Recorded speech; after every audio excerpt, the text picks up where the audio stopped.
Welcome back to In Their Boots. With us now is our guest from this week's Real Story, Natasha Massimino. Natasha, thanks for being a part of the show today, and welcome to In Their Boots.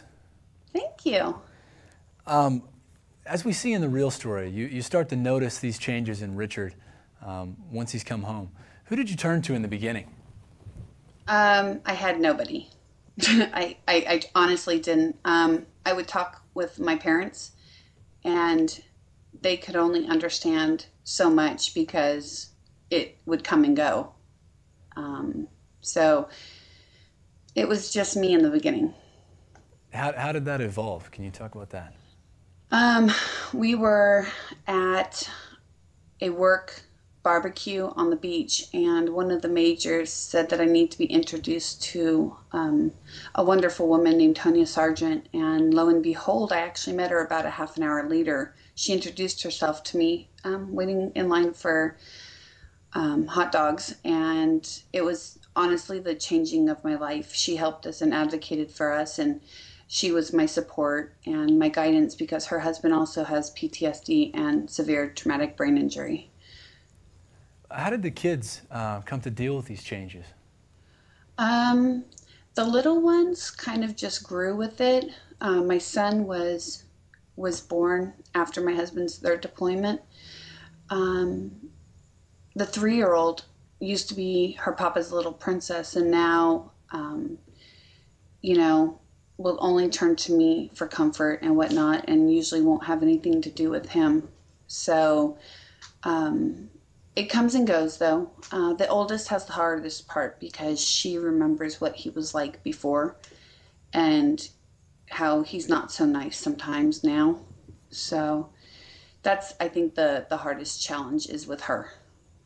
Natasha, what do you think it is that most people don't understand about your husband?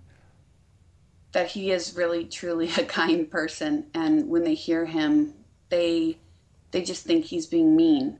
And I want everyone to know that he is a very loving person and a very kind person. He just has medical necessities that, are above most people's, and because of those necessities, if they're altered in any way, he's not really himself, I suppose. Not that he ever gets back to himself in full, but I take what I can get, and I love him just the same. Natasha, what do you think is the most important thing that you've learned through all this and dealing with it? Patience. A lot of it. And understanding. I do understand that my husband does not choose to do this. He does not choose to be this way. He proudly served his country. He would go back and do it again. And I accept that I married a military man who this was a possibility. And, in this case, it just happened to become a reality. So I would definitely say patience and understanding are my two greatest things that I've had to work on. What advice can you offer other wives who are finding themselves in the same situation? To go for help. Make sure that you are encouraging him to get help, and never lose sight of who you are. Unfortunately, with PTSD alone, it can develop into secondary PTSD with the spouses and the children, which is what's happened to me. So I truly do believe that you need to make sure that you're getting medical care and stuff, because if you're not good for you, you can't be good for him. And never bottle it up. You have to have somebody, and you may not know that of anyone right now and today, but there is people out there, and you have to find them, and that's the most important thing, so that you can talk about it. Now, it seems in your world you've got several kids running around the house, and with Richard and his ailments as well. How do you find yourself taking care of your own needs? Usually about 2 o'clock in the morning, honestly. I don't get a lot of sleep, so my husband and my children come first. We did recently move, so it's kind of put a damper into everything. Everyone's got particular needs that are being or needing to be met right now, and nobody seems to be getting it on the outside. I'm usually the last one that's taken care of. My priority is my family, and I try to take time for just me. And if it comes at 2 o'clock in the morning, then it comes at 2 o'clock in the morning, but that's my time, and nobody interrupts it. Natasha, I know you're still in the thick of this, but can you talk about where it is that you want to be in the future?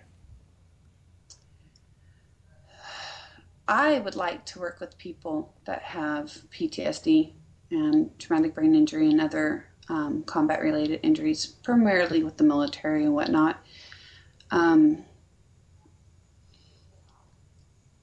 I would like for my kids to be able to be with my husband. I'd like my husband to be successful in his route and his paths in whatever he chooses.